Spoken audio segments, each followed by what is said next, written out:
Hello, good morning. Hi. Morning.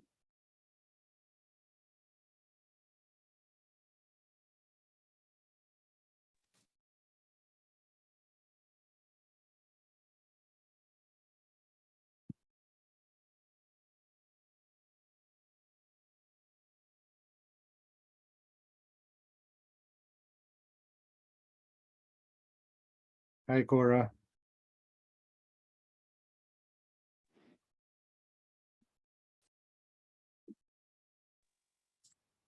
Hi, sir. Good morning.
Okay, good morning. Are we waiting for anyone else from the BSP side?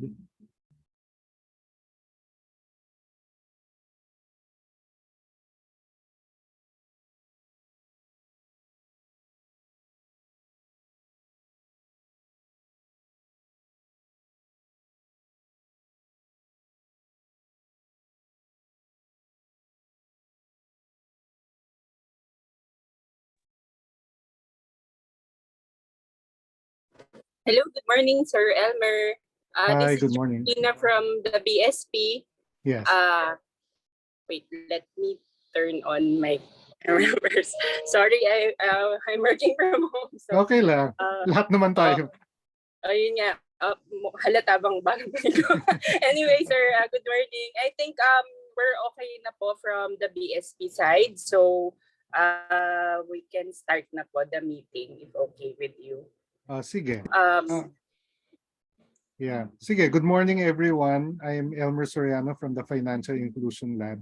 Maybe we can do a quick round of introductions, at least for those who are here. And then kung may habol later on, papakilala ko lang yung teammates ko as they come on board. So just quick round of introductions.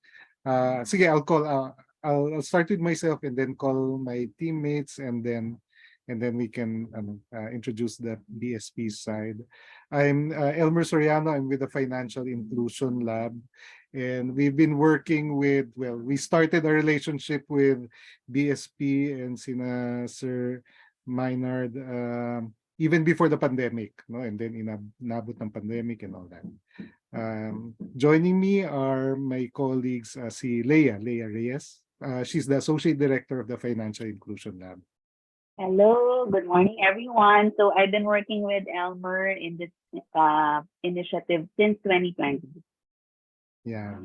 And then Cora Ocampo is working with us and she runs an incubator in SLU. Cora?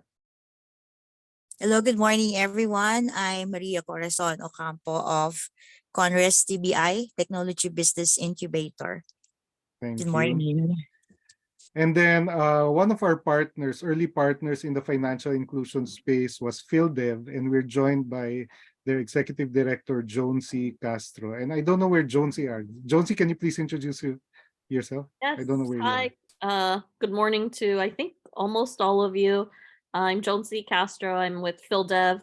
I'm based in the U.S. Currently in Seattle. Okay. And then one of our key partners in the youth sector is Red Dicto. Red? Hello, everyone. I'm Alfred. I'm the Executive Director of Positive Youth Development Network. Thank you. And then from PhilDev also is Sam, Chico, and Vince Manglikmot. Sam? Morning, everyone. I'm Sam Chico, Senior Program Officer for Shilda Foundation. I was working with Ms. Leia and Sir Elmer for our Innovation Challenge on Financial Inclusion. And then you're currently doing something with M. Luelier on financial literacy these days, right? That was, I think, last year, sir. Okay. Yeah. Sige. Okay. And then Vince Manlikmot. Hello, good morning, everyone. I'm Vince Manglikmot. I'm also a senior program officer, similar to Sam. Nice to meet you, everyone. Right. And then we were joined by Professor Benji Mirasol, who has been an advisor of the Financial Inclusion Lab from Ateneo. Benji, we're doing a round of introductions. Yep. Morning, everyone. Benji Mirasol from Ateneo de Manila University. Right. And they've been advising us. We did some initiatives with GCash in BARM. No, Sina Benji has been helping us with them. So that's from our side. Now maybe we can do a round of introductions from the BSP side. Georgina, baka ikaw pwede magtawag. Yeah, so good morning again. I'm Georgina Fabreag from the BSP Financial Inclusion Office Program Advocacy Group. With me today are my fellow group mates. May I call on...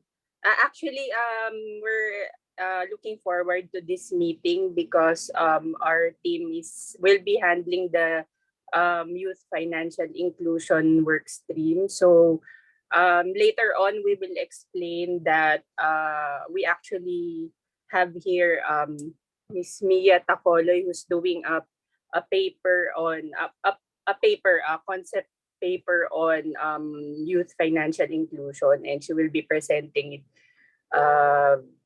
later this month. So the inputs or insights we will get from this meeting will be very helpful. So can I please ask my my group mates to introduce themselves? So let me start with I think Louis is here. Louis Limkin. Hi everyone, Louis Limkin po. Same group as Georgina. Nice to meet you all. Good morning. Thank you. So Mia, can you open your camera, please? Sorry, pressure. She's the one who's writing a paper on youth financial inclusion, with the opening of youth accounts.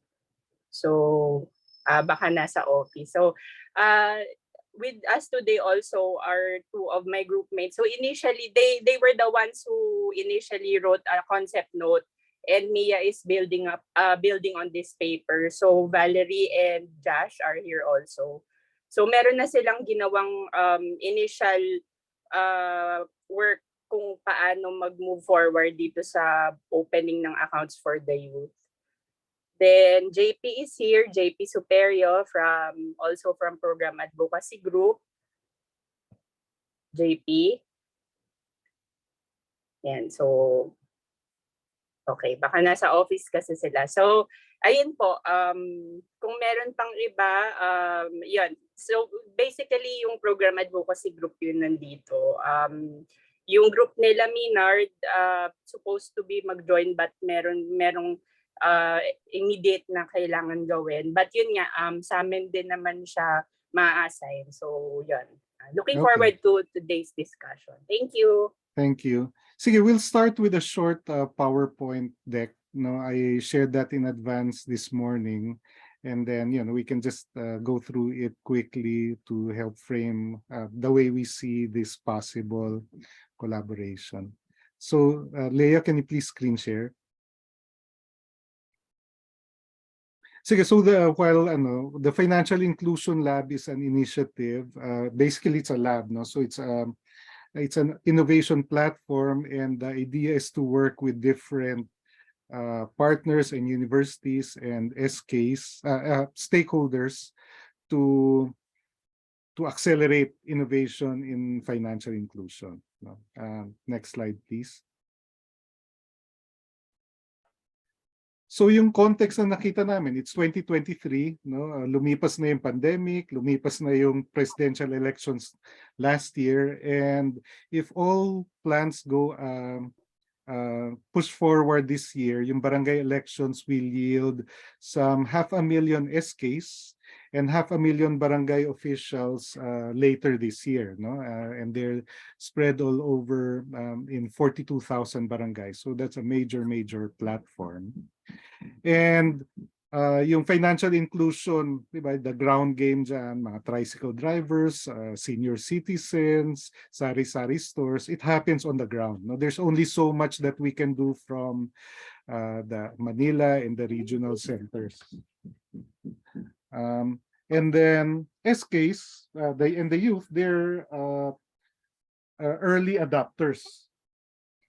They're early adopters, and therefore they can be they're really potent catalysts. Next slide, please. So nakita namin that there is an ecosystem, innovation ecosystem in financial inclusion, but there are gaps that we might be able to fill. No, so over the next nag-heat up. No, there is the rate of innovation in technology, fintech is accelerating, and we can help cultivate the innovations in the country over the next several years if we are able to bring the ecosystem together. So nisip namin na over time, the financial innovation ecosystem, financial inclusion innovation ecosystem will be guided by the BSP roadmap for financial inclusion, may 5-year and then the financial inclusion lab, kasi hindi naman kami regulator, no? So there are things we can speak to that are not necessarily regulatory centric, no? So nandyan rin yan. And then there are industry innovations and university innovations and governance innovations that we can bring together. And next slide, please. So ito yung innovation ambition matrix framework, and in general we are in where the technologies and the regulations are. This is where we are in 2023. Ang tanong saan natin dadalhin yung ecosystem by 2025, 2028? No, it's possible na wala masyadong pinagbago, or it's also possible na nagkakaroon tayo ng transformational breakthroughs, no? And the Financial Inclusion Lab would like to help catalyze yung breakthrough innovations, no? Lumalabas na dyan yung more and more tokenized services and goods using blockchain. And then on another front, yung environmental capital, no? Yung for carbon credits, green investments, energy transitions. All of those are forms of capital and financing. And the question is, paano yan mapakinabangan ng different segments of society at hindi lang yung mga mayaman at sa mga big corporations. Now, si Leah will walk us through how we see, how we might cultivate the ecosystem in collaboration with BSP and other stakeholders. Leah? Okay, thank you, Elmer. So just to follow through siguro on, I want to talk about us as a financial inclusion lab. So in the beginning, we started in 2020, we were just incubating ideas, innovating, prototyping solutions. And then I was mainly part of ad hoc initiative. So we've progressed already mainly through Elmer's efforts in actually co-creating solutions with various partners and relationships. And now we are at a point that we want to scale those proven solutions. So I want to talk about, for my part, the strategic agenda of the Financial Inclusion Lab in the next 5 years. So obviously this is anchored on the NFIS of 2022 to 2028. So as mentioned by Elmer, we do expect guidance from the BSP in our strategic agenda. Okay, so this is the FI for 2022 to 2028. And we share, we recognize that and we value that we share, we have a shared mission and shared goals toward financial inclusion. Okay, so this is also our light, okay, our guiding light for our strategic agenda. And we've dissected from the National Financial Inclusion Strategy some strategic drivers that we feel as a convener we could contribute or bring more value to. Okay, so as mentioned by Elmer, we are not a regulator, we are not an industry player, okay, we are a convener, and our capabilities and resources are also limited. But this is where we feel that we can have the most, bring the most value on. Okay, and then for the enablers, this is how we see are the main functions of financial inclusion, but the control and influence over these main enablers are from we foresee are from the key partners. So the industry, the university, the local government, the SP, and all the regulators. Okay. So from there, we crafted our strategic agenda for the next 5 years, and we are focusing on the youth. Okay. So I was happy to hear that BSP is working on a research and a study on youth financial inclusion. Okay. So they are really the focus of our strategic agenda, as we see them, as mentioned by Elmer also, as a catalyst for not only financial inclusion, but digital transformation in their local economies. Okay, so based on those key drivers that I showed you earlier, we've come up with our strategic agenda or initiative for the next 5 years.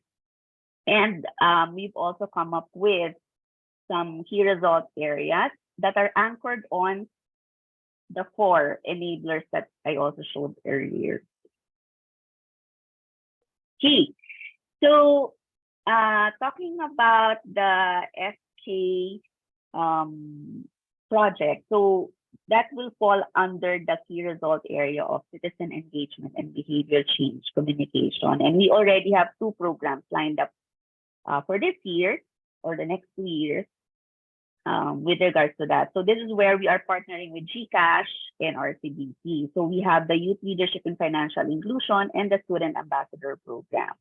So we see that the key relationships here are, of course, with the FKs and the youth leaders who will bring us closer to our target beneficiary. I mentioned in the Elmer, the tricycle drivers, the sari-sari store owners.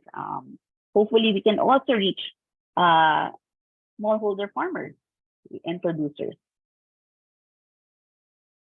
Okay, so I think Elmer also mentioned in his email our vision for this program is to have university-hosted labs for each region. So how does that work? So we envision that as us as a platform, bringing together the different players to coordinate with each other in bringing this to life, the Financial Inclusion Co-Innovation Hub hosted in the university. And I think this is the big ask. Right. So this is a picture. Ikwento ko lang yung picture, no? In this picture, it's actually a lab that we set up. It was supported by UNICEF. And here we have senior high school students reporting to their findings on to the mayor. The mayor is the guy in the black jacket.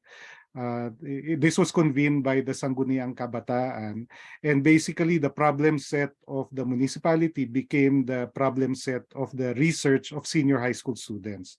And we imagine that the financial inclusion problem set can be similarly worked on jointly by the LGU, SKs, senior high school students, university students, and then they get together and discuss their findings and recommendations at the municipal level in a space like this. And that's how we think that the Financial Inclusion Lab in partnership with BSP can create a platform like this, no? So that we will have financial inclusion labs, ideally in at least one per province, no, hosted in a university.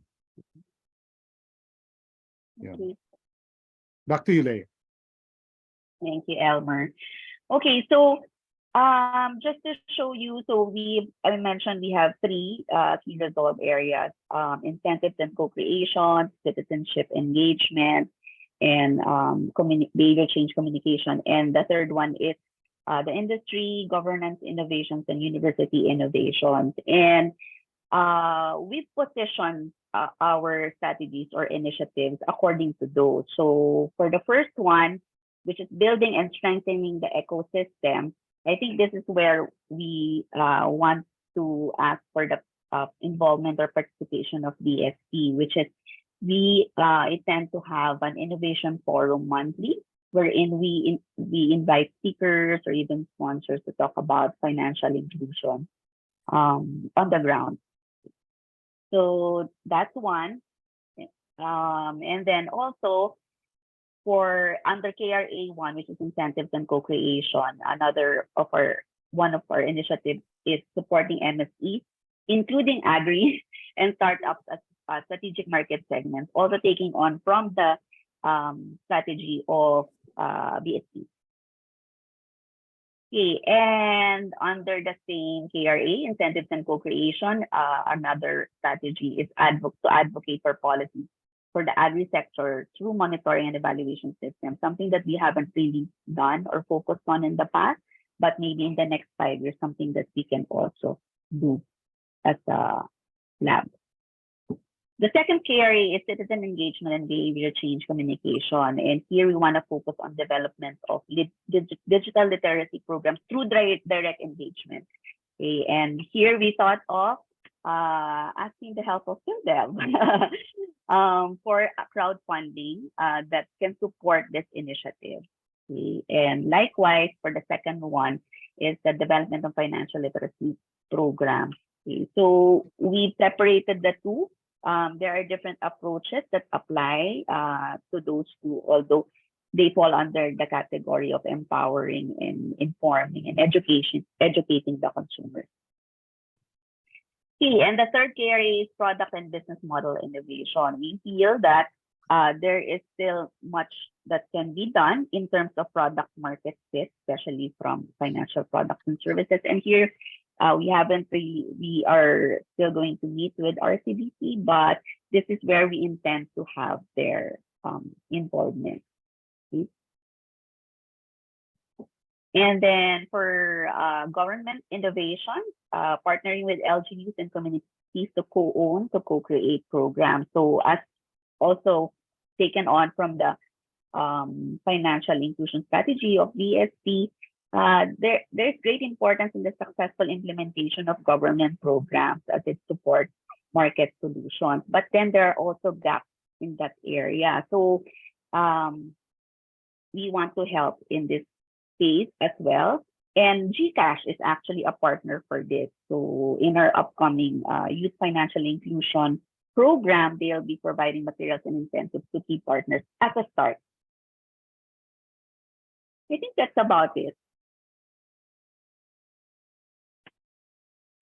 Thanks, Leah. So basically, over the next 5 years, we want to journey with BSP and the rest of the ecosystem. We understand that the companies, for many of their strategies, kanya-kanya. They have their own products, they're advancing it, but there is value. We can unlock additional value if we're able to converge our efforts, especially in relation to enabling SKs and barangays to be catalysts. And we thought that we'd reach out to BSP and see if where we have shared interest in this space. So maybe from the BSP side, Georgina, you can share your thoughts, or maybe I don't know if you have a few slides that you want to share. Yeah. Thank you for that presentation. It's very interesting. First of all, may I ask if, kasi so yung request, yung parang ask nyo from BSP is yung provision ba ng if ever yung partnership dun sa forum para resource persons. Well, Ah. that's one. What? Okay. Another is you have regional offices, di ba? Yes. Oh, It inisip might be. namin na na yun no, yung if your financial inclusion team has counterparts at the regional level, no? Mhm.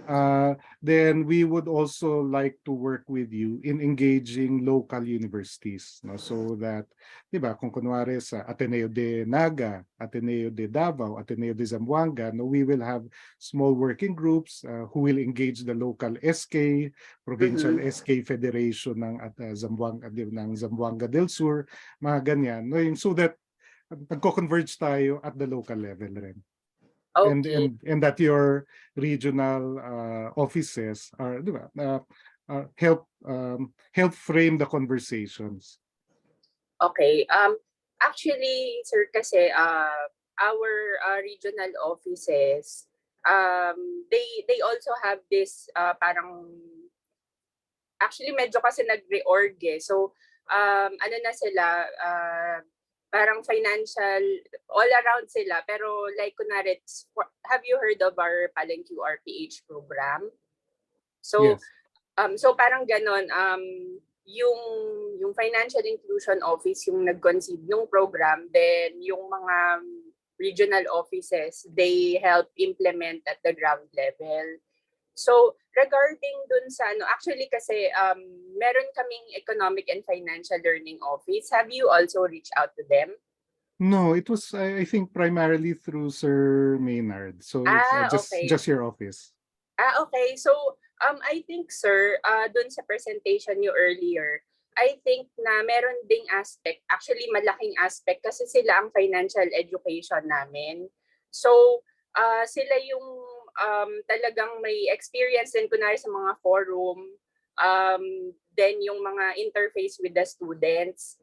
Meron silang FinEd Expo every year, malaking yon. Then yung mga kunwari mga social media, yung Pisolit, Ecolit, I think malaki din yung if ever yung may input nila sa proposed na partnership po natin. As for us, let me share na lang parang quickly yung plan nung sa ginagawa ni Mia na paper na yung initially na kinonceive nila Val and Josh from our group. So we're planning parang main concept kasi nung paper sana parang mag-pursue ng same ng path with Palengke QR ng policy sa Department of Education para ma-pursue yung financial inclusion, opening of transaction accounts. Pero kasama doon is like yung sa Palengke QR PH program kasi may 3 components yun eh.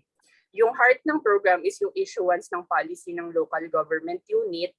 So, tas yung second is yung opening ng transaction accounts, yung onboarding mismo ng mga students, like sa Palengke QR, onboarding naman ng mga vendors, target participants. Then yung third, equally important din is yung financial education. So, I think pwedeng dun tayo if ever papasok. Yung question namin yesterday in preparation for this meeting is paano yung sa SK kaya what do you propose for yung engagement with the Sangguniang Kabataan, kasi more on para ba tong mga forum o local forum or meron bang parang pwedeng policy din at the barangay level na pwedeng kunwari ma-enjoy yung mga youth sa, kasi if ever parang maganda sana na mutually reinforcing yung sa schools sa under yung DepEd, then sa community level naman ng policy para sa students. So yun yung iniisip po namin kung paano i-engage yung sa local government na level or dun Sige. sa Sige, maybe I can ask my colleagues, humabol sila si Jay Carrizo and si Red Dicto, they have been working with youth and SKs. But just quickly, nakita yung mga SKs ngayon na incumbent, they're around 22 to 25 years old na no? Kasi they were elected in 2016. So medyo mas mature na sila, no? And then pag magkaka-election na naman this year, magkakaroon ng SKs na first time uli. So blank canvas uli. And feeling namin, in terms of timing, mahalaga na meron na tayong buwelo in the incumbents para may ipapamana silang financial inclusion agenda dun sa susunod sa kanila. Of course, there's political drama at the ganyan-ganyan election, pero at least meron kaysa talagang walang-wala sila. So maybe I'll ask Jay and then Red how we might say work with NYC on this, National Youth Commission and CHED, para ma-harness natin yung energies ng youth, yung research, yung SK budgets. Jay? Yeah, hello everyone. Magandang umaga. So basically, yung mga SKs natin at saka local youth development organizations, may kanya-kanyang programa silang ginagawa. And yung isang isang type ng program na kanilang ginagawa ay yung social entrepreneurship, kung saan they also raise funds, they also engage in income generating activities for their organizations, for the SKs, as well as for other programs na makakatulong sa sector nila and at the same time sa community. So we have a number of programs, ang iba dyan award-winning, na talagang yun, mabilis yung ikot ng pera, pumapasok, lumalabas. And they really need help on this one. Kasi bukod sa pera na generate nila, by the way, they are allowed under the SK Reform Act, they're allowed to generate income. So bukod sa income na available na generate nila, meron din silang allocated mandatory allocation base sa SK Reform Act.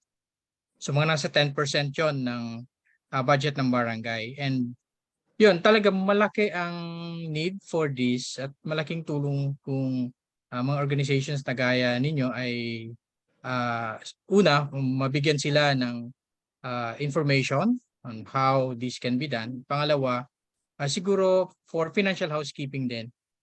And yung pangatlo, ang pinaka-importante, they need confidence. Maraming mga SK councils ang takot gumastos dahil yun nga, while we acknowledge na malaking tulong yung NYC, yung National Youth Commission, pero very limited yung manpower ng NYC. At imagine we have 44 or 42,000 na barangays, lahat yan may SKs. And nasa 1,600 na city and municipal LGUs, lahat yan may SK Federation. So, yun, takot silang gumastos because takot silang makakuha. Dahil yun nga, dati nakantabay si city or municipal accountant, tapos si barangay treasurer. Pero ngayon, under the SK Reform Act, sila na yung bahala sa pera nila, whether they generated it or kasama doon sa mandatory allocation. So yun, malaki ang gap in terms of knowledge at saka capability on this one. So sana matulungan natin. Yun lang observation from our end. Thanks. Si Jay. Red, tingin ko may mas malawak din. Si Red, by the way, ay kasama din natin sa Bago Tayo Network, isa sa mga networks ng youth organization sa Pilipinas. And then si Red is founder of the Positive Youth Development Network, na grassroots youth. Okay, Red. Hindi ka namin marinig, Red. Wala. Mukhang may malfunction yung mic mo. Even if you're not on mute, hindi ka namin marinig.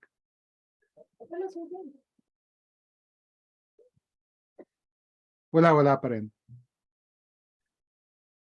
Baka naubusan na ng battery yung ano mo. Yeah, now si Prof. Benji Mirasol, he's been advising us. Yes, Benji. Yes. May I just react to the BSP kasi what I've probably found missing here is, di ba, the ones who really need this financial inclusions are the people in the periphery, di ba? Parang ano, those are the ones that we need to target really, to include, kung baga sa ano, sila ang low-hanging fruit sana natin that we really need to address.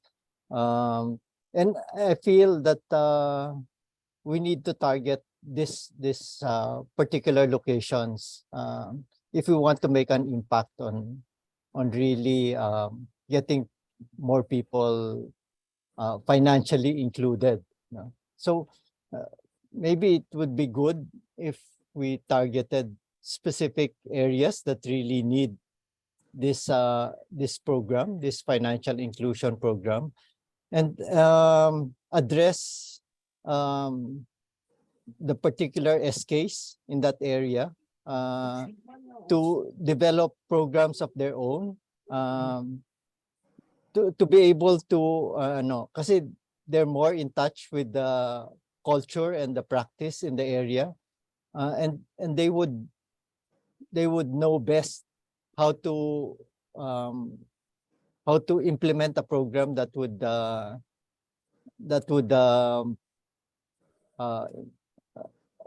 motivate everyone to adopt a digital system in their particular area.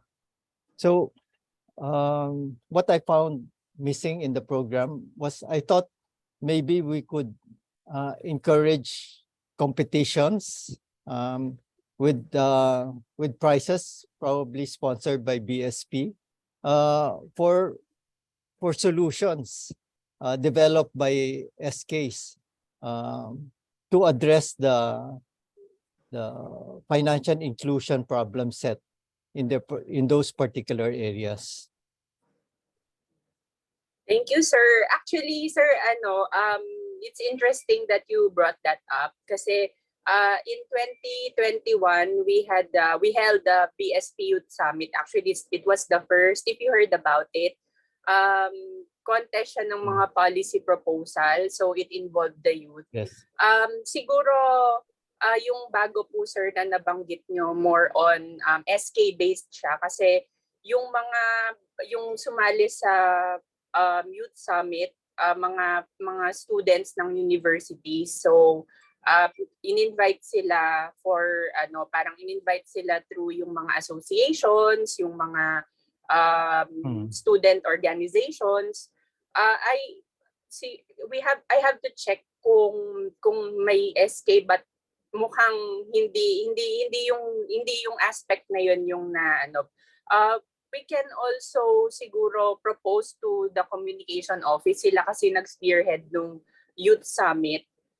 Pwede po sigurong we can connect you to them na pwede rin tong isang part ng initiative natin na mag-hold ulit ng, kasi they're also looking for next na kung paano saan mag-focus yung next na Youth Summit if ever they will hold one again.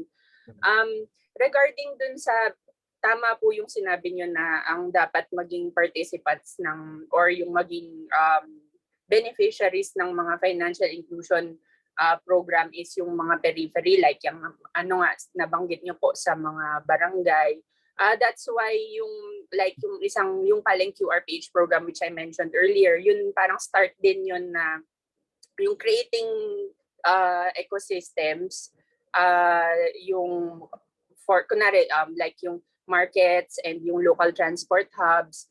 Doon kasi sila yung parang fulcrum ng community on yung fulcrum ng community activity. So lahat na mamalengke, lahat na sumasakay ng tricycle or ng local transport. So doon sinimulan, kaya yung Paleng QR page program, issuance ng policy ng local government unit para gumamit ng digital payments sa mag-open ng transaction account para makapagbayad digitally sa mga markets and sa local transport hubs. Then after nun, magkakaroon na ng parang contagion or yung domino effect sa community. So as for yung youth, maganda, kaya na-raise namin earlier kung paano yung pwede maging strategy sa barangay level or sa SK. Yung nakuha ko po earlier kay Sir, yung earlier na nagsalita po, yung kay Sir Elmer or yung isa po, Si Jay. Si Sir Jay, sorry po, si Sir Jay, na yung more on yung mga meron silang budget tapos kung paano mag-handle ng finances ng barangay, parang ganun po, ng kanila, ng SK. So more on, medyo talagang malaki yung FinEd component, sir, yung financial education component. So yun po, sir, under ng subsector kasi namin, aside yung parang sister department namin, yung Economic and Financial Learning Office. So dun sa aspect na yun, we can connect you to them para kasi talagang yung binanggit nyo kanina na forum and yung binanggit nyo ng mga regional offices, more on FinEd talaga yung ginagawa. So like Palink QRPH, after onboarding, after account opening ng specific LGU, magkakaroon na ng series of financial education activities para dun sa target participants para masustain yung program. So more on yun, sir.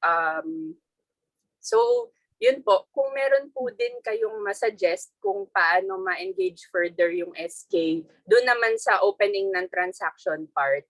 So yun po yung sa Financial Inclusion Office, yung paano mag-open ng transaction accounts yung youth. So through the SK kunwari. Then after that, yung pag-sustain through yung FinEd activities natin na we can do in partnership with our Economic and Financial Learning Office. So yun, sir. Before baka yung BSP team po, yung mga kasama ko po, meron ding ibang insights po or questions.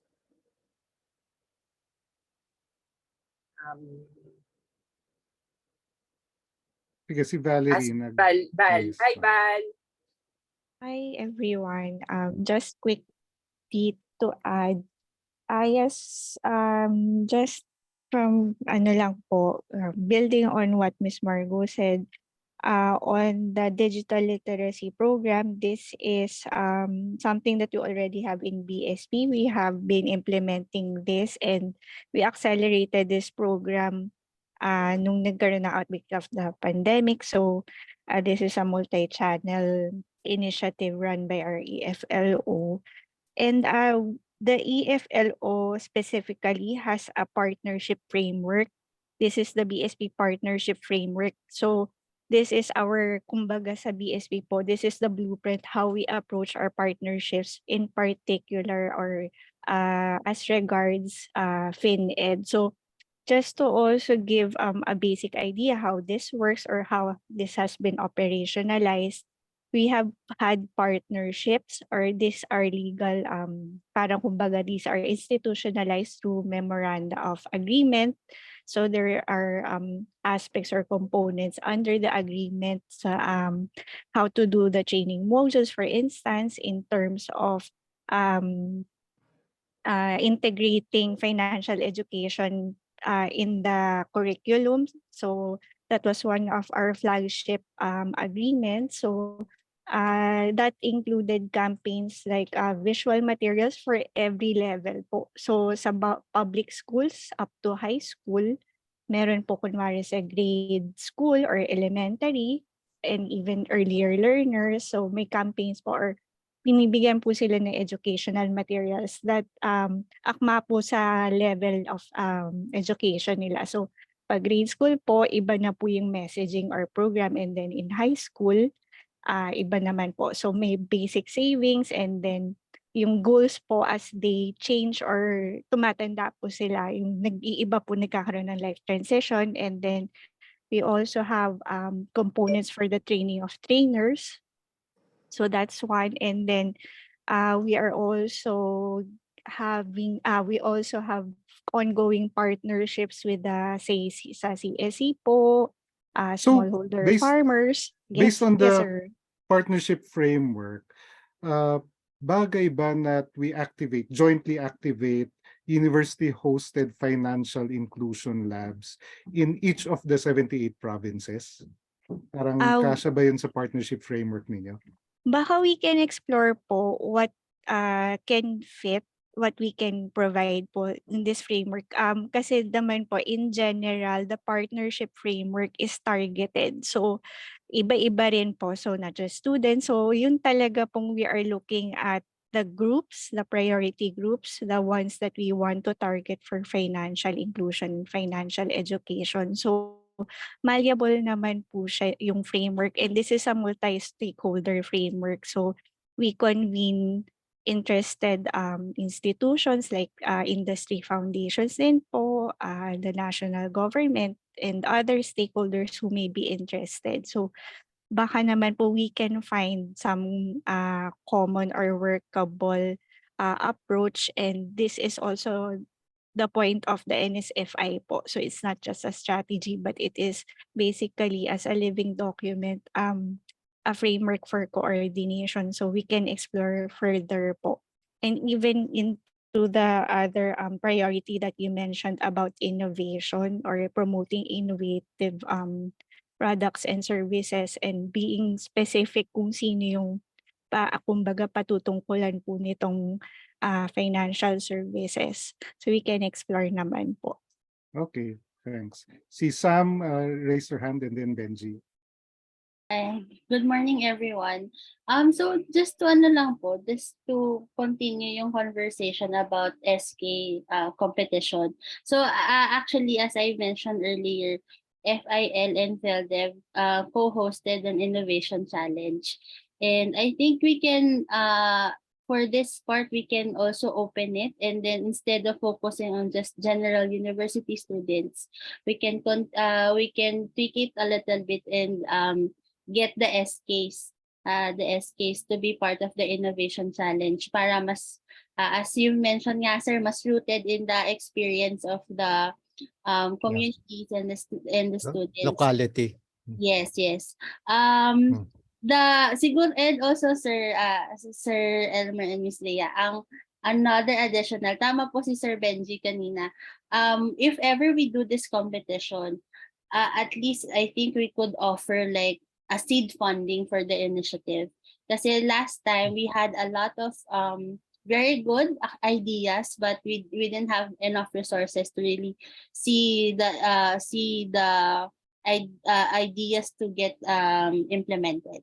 So if ever we do the innovation challenge, which we can like help facilitate, magandang i-add po yung part na yon na we provide seed funding for the implementation, at least for the kung saan man aabutin niya, maybe 50K is enough, or yeah. Okay. Just a question for BSP that we can keep at the back of our minds. Ang national agency that oversees SKs is the NYC, National Youth Commission. And one scenario is that we jointly engage NYC para meron rin directives from NYC. Sige, Benji, then Red. Yep. Okay. I just wanted to interject. No.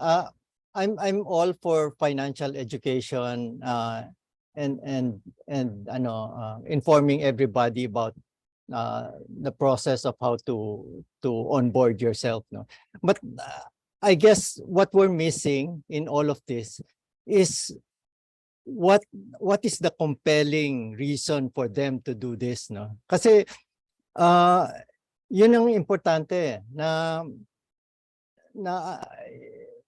culturally takot pa rin yung mga tao to use anything but cash, no? And that's the most difficult part, and therefore we need more ideas on how we can make this process more compelling to everyone to onboard themselves. I can see one way is because there's been executive order yata for governments to do e-transactions, no? And using that directive as a compelling reason for governments to improve their transactional modes, making the palengke rentals payable only by digital wallets or things like that. But again, I go back to probably seeking more solutions, specific solutions from SKs or youth in the area, because they would be the best persons to become ambassadors for these processes, no, for developing compelling reasons to be able to further these kinds of programs. Thanks, Benji. Red, Red. Yeah, Sir Elmer, hopefully I'm audible already. Yes. Yeah. Thank you. So I will build on the thoughts of Sir Benji. So si Positive Youth Development Network, we're actually the one since the reopening of SKs, the installation of the SK reform law. We are hosting the Search for Outstanding Philippine SK Awards in the Philippines. So within our group, we have a good number of SKs already. And I have 2 points to hopefully the group can consider. One, we can really explore and look at the engagement of the SKs because they are 500,000 and most of them are actually still unbanked. So what's good with SK is in a way they are a captured sample and a really good representation of the Filipino youth community. So we look at their struggles, we look at their incentives and their motivation, for example, in entering the banking system or using e-wallet. We already have a perspective. So if our goal is that 100% or at least 90% of all the 500,000 is banked or in the system, that's already a good metrics for us because it's the way that we notice is that if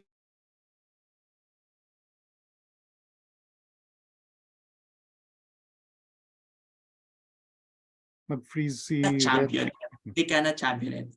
So parang if we create programs for them, if we create program for them, especially they are now in the new amended law, they are also entitled for allowances.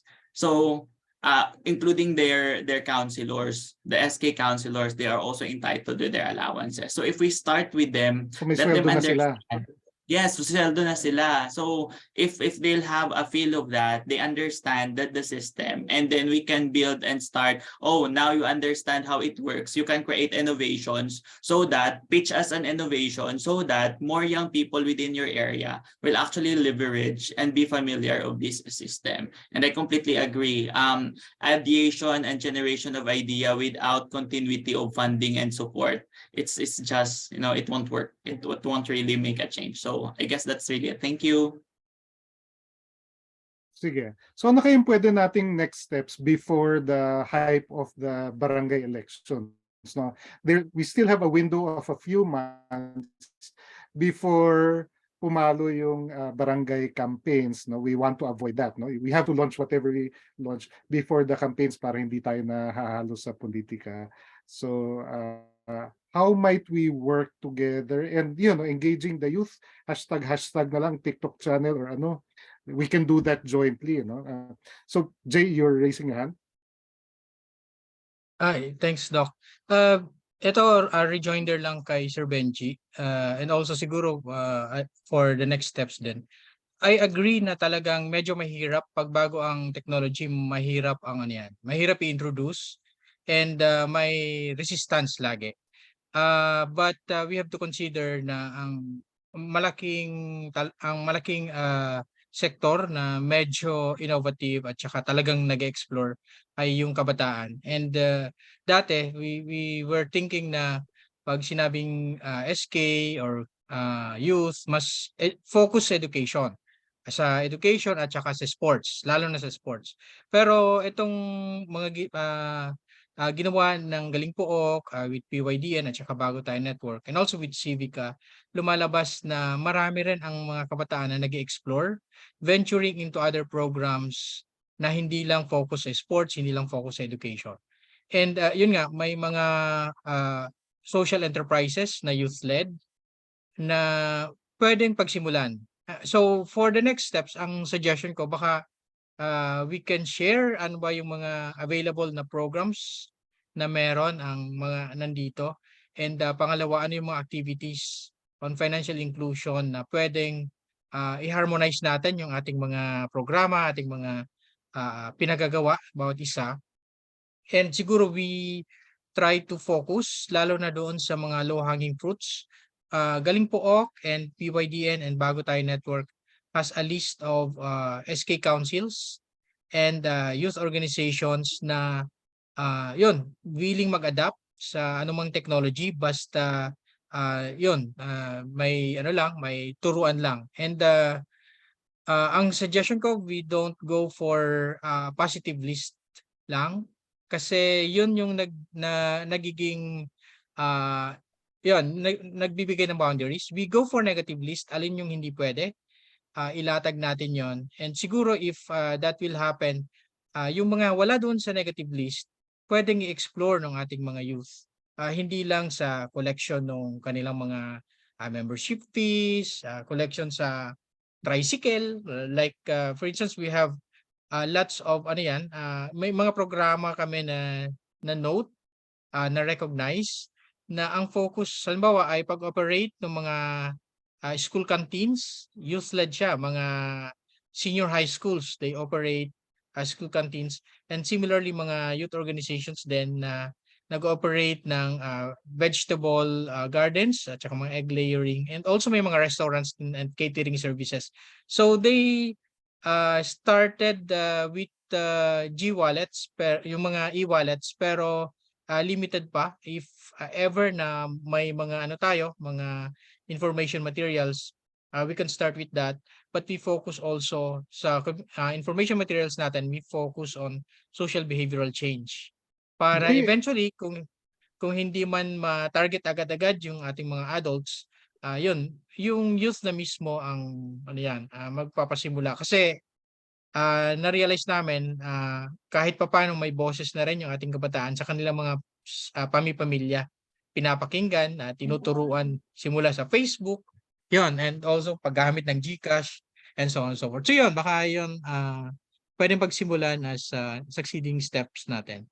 Jay, yung isang project ng Galing Pook, the provinces and cities mobilize 200,000 pesos each internal from their own funds to run this innovation challenge.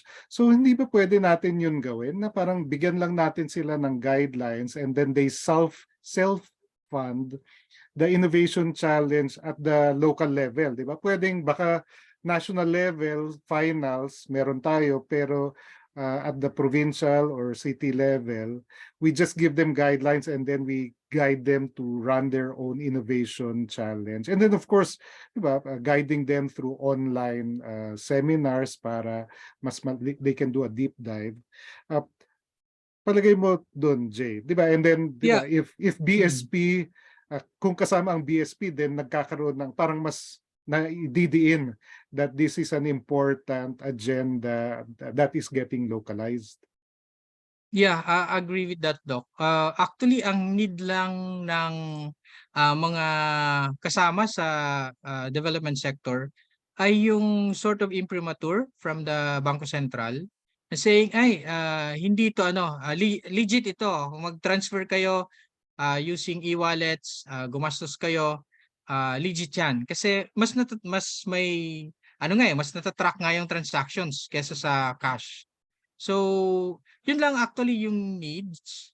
If we can share siguro more information on that one, tapos yung mga policies supporting that, mas na. And take note, may ilang LGUs na kami na na-recognize, hindi naman awardee pa ngayon, but they are already starting with the e-transactions and yung payments through G-wallets. So siguro dahil na-push din ng COVID, may mga LGUs na nag-accept ng payments for their business permits, yung renewal ng business permits, through GCash. So baka yun, if isa pa yun, pwede nating ma-hype, pwede nating mas ma-document, then siguro mas magiging bandwagon na rin yan. Sige, so ano pwede natin next steps? Ang low yung financial inclusion is BARM. Ang bottom no of the list is BARM and then Cordilleras by need, no. What can we do with BSP in the next that we can start in the next 4 weeks para lang mahabol natin tong window before the barangay elections, just so that we get things going. From the BSP side, anong appetite ninyo to do something with the youth collaboratively in the next 4 weeks? Sinaval. Hi, Oh, sir. yes. Um, Yes, Louie. Firstly, Margo had to go kasi po may Okay. emergency meeting. So I'm taking over. Well, to ano lang po na to go back to some statistics.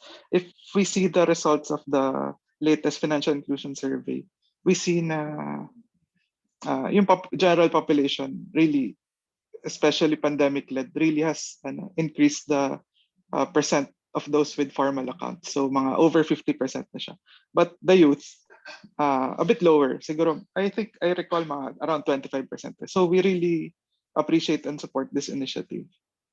Tapos yung BSP has really been promoting the use of e-wallets, pero just not specifically focused on the youth. As ano po, Ms. Margo mentioned earlier, yung palang QR is really our parang local project to promote the use of e-wallets. Yung as previously mentioned, sir, yung department po kasi on the ground is really the Economic Financial Learning Office or the aforementioned EFLO. So each regional office or each BSP provincial office really has a parang a center, a financial learning center. So this includes po offices in BARM. I think they have in Cotabato City. So can we work with you to activate a financial inclusion lab per province? I'm not sure about their appetite. So what we can do is for now is we can connect you para po para they can speak for themselves. Kasi on our side, of course we can't speak for them. So Kasi at this ano yun, mag-zoom tayo with all of the provincial offices, and then they show up if they're interested. Is that what you have in mind? I think yung first step po is a Zoom with EFLO first. So it's the main office is also in the head office. So po, that's where we can start po, use as a starting point. And then a possible next step is to orient the provincial offices, kasi from the universities naman, may mga partner universities na kami on the ground. They just malaking tulong lang na may ka-text sila na provincial BSP just so that they know that they're not alone at may case sila to help catalyze financial inclusion at the provincial level. Yes, I understand, sir. Sige. Okay, yeah. So next meeting with the EFLO. Yung partnership with NYC, parang yung from your youth agenda, were you planning to engage the NYC to reach the SKs? Well, yung idea po na to is novel to us. So for now, we can explore it, sir. We can assess and explore. So would you be open kung three-way meeting tayo with NYC to just explore this? Kung ayaw nila, diba, hindi naman natin sila mapilit, but they are one possible channel to the SKs. Margo's team po is the one in charge of youth. So I'll relate to her and maybe she can get back to you if they will be open po. Sige. Yes, Prof. Benji. Yes. A while ago, I was suggesting that we engage the SKs or the youth in the particular targeted areas that are supposedly identified by BSP as the marginalized, no, and the ones in the periphery. Kasi they know best how to handle the cultural obstacles towards financial inclusion in that area. Yeah. So I think engaging them would be a good idea. But I wanted also to extend that idea further by maybe BSP recognizing LGUs that have championed digitalization in their particular areas. No, parang if you can make a big thing about, parang yung attach kayo ng good housekeeping seal to LGUs that have championed financial inclusion in their particular areas. Parang seal of financial inclusion. Yes, governance. something like that. See, because after all, they're supposed to be mandated to by executive order to now move towards digitalization in governance. So that would be an additional impetus for them to be able to seriously consider this. Aside from following the directive, they get recognized for their efforts, so to speak. So BSP can play a major part by being the accreditor. Or recognition, di ba? Just for providing recognition. recognition.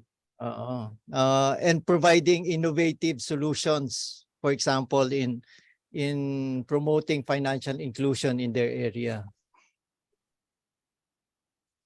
From the BSP side, meron na bang ganun? Some sort of seal of financial inclusion governance? Sir, we also thought about this, pero yung DICT po kasi at saka DILG nag-award na ng seal of parang good governance for LGUs, yung mga automated na yung payments sa city halls for the traffic penalties, yung mga property tax, ganyan. Nag-award na po sila. So we wouldn't want to sort of parang duplicate their parang may award from BSP on the same thing. But we can do something adjacent. Diba? Parang we have pretty good contacts sa DILG, and then lilinawin lang natin na complement ito sa kanila, yung it builds upon their their recognition program, pero sa atin mas papalalimin natin on the inclusion, kasi it's one thing to have digital transactions to City Hall, iba pa yung financial inclusion diba? Parang may malaking space pa beyond just digital transactions. Yeah. Yes, Jay. Yeah, sa akin two things.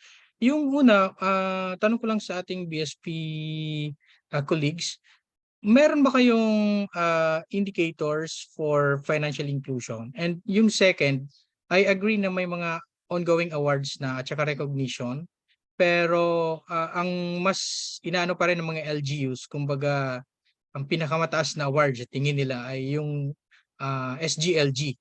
So if may indicators na, baka, yun nga, agree with Sir Benji, baka bigyan ng points sa SGLG itong financial inclusion kung ginagawa na ng LGU based doon sa indicators ng BSP.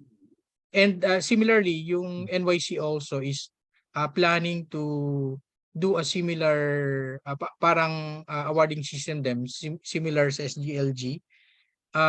Baka malaking tulong if available yung indicators, we can share with NYC. Kiling po can lobby, can sit down with NYC on this one. Kasi binubuo rin namin, currently we are developing yung youth in governance scorecard. So baka pwede namin siyang isama. Binubuo to ng NYC with UNICEF, and sumasawsaw si Galing po dito. So pwedeng isama doon sa scorecard itong financial inclusion indicators. Sige, sir. Quick answer. One of the projects of FIO is the Financial Inclusion Index. Ibig sabihin po nito, it's a provincial and regional index from 0 to 1, with 1 being super financially included, yung province or region. Pero as with all cross-section data, we are still making sure, sir, na ano na the data is comparable across areas. So this is one ongoing project na hindi pa published, but we expect to publish soon. Maybe within this year or next year po. Pero for now, wala pang public eh. Okay. Sige, so ano yung next steps from the BSP side? Is there anything interesting dito or ano? Or we can move on and on our separate ways, or is there something that the BSP Financial Inclusion Youth Initiatives parang meron bang complementation or synergies kayo nakita na pwede Sige natin po, sir. pagtulungan? So yung concrete next steps for us is one, as we mentioned, we'll connect you to the FLO. We'll also join the meeting. Yeah, so we can explore what we can do at the local level. Tapos two po, we'll get back to you on the potential meeting with the NYC. I'll just relate to Miss Margo to see how their group can move forward with this. Okay. Okay. Leah, you're talking. Yung ano pala, yung yes, yung Sorry. monthly brown bag innovation forum, Financial Inclusion Innovation Forum, monthly online. Is that something that would be of interest to you? Initially, it can be national level, but since we have partners on the ground, it can become increasingly localized, no? Such that there could be a Zamboanga del Sur Financial Inclusion Forum na, di ba, i-create lang natin yung space and then sila na nag-usap, no? Hindi naman kailangan palaging galing sa atin yung papag-usapan nila. Is that something that adds value to BSP? Definitely, sir. We can also include this in the discussion with the FLO kasi dyan po talaga yung discussion on what we can do at the local level. So we'll also relay this to them. Yun. Elmer, Yes. please note also what JP Superio wrote on the chat box that he has suggested to include financial inclusion as part of the comprehensive barangay youth development plan. Okay. So in the planning process, yes, we can also participate in that. Sige.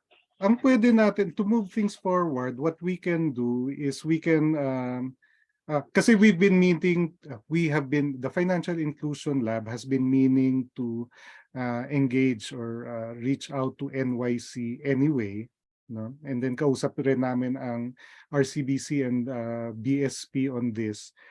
So we'll try to set up a meeting with NYC around 2 or 3 weeks from now.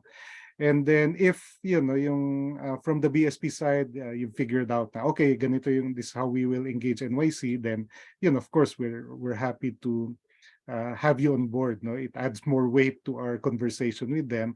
But if di ba, as regulators, kung may sensitivities or whatever, then we no hard feelings, parang we can push through with the meeting with NYC, and then you can come on board as di ba, when you feel the time is right. Okay ba yun? I mean, for your side, Louis, in terms of engaging the NYC. Kasi hinahabol natin tong window before the elections, sayang. Otherwise, we'll have to wait until the elections blow over, November, December na yun. So that's sir. That's much appreciated. Well, I can't answer for Margo, but it's good to know their options. So I'll relate to her the options, sir. Thank you very much. Okay. Sige, so anything else from our side? Sina Red, Jay, Benji? Sa akin Chinat daw ko na. okay na. Ano lang, excited lang ako doon sa study ng BSP on indicators. Mas maganda sana kung mas maaga may labas para syempre hindi na rin uulit on the part of those developing also scorecards and indicator ng sa youth at saka sa SGLG rin. Thank you. And then Red, you tuloy naman yung din ninyo, di ba? Yung SK innovation, what is it? Kailan yun? Yeah, the search for outstanding SK Project Awards, which is eventually we can also recognize from our end as a sub-component, like recognize SK councils who made significant initiative for financial inclusion. But on top of that, we actually have a captured audience of SK if we need something to jump to, like immediately or in a closer part. If we need to pilot something, we have group of SKs that is just like a message away that can join us already. So thank you. Okay. Sige. Thanks. Anything else? Sige, so ang next steps natin, chinat ko na, no? We will move forward with NYC and then with our partners with PhilDev and PYD, and we'll try to see how we can insert the financial inclusion agenda of BSP into whatever portfolio we already have.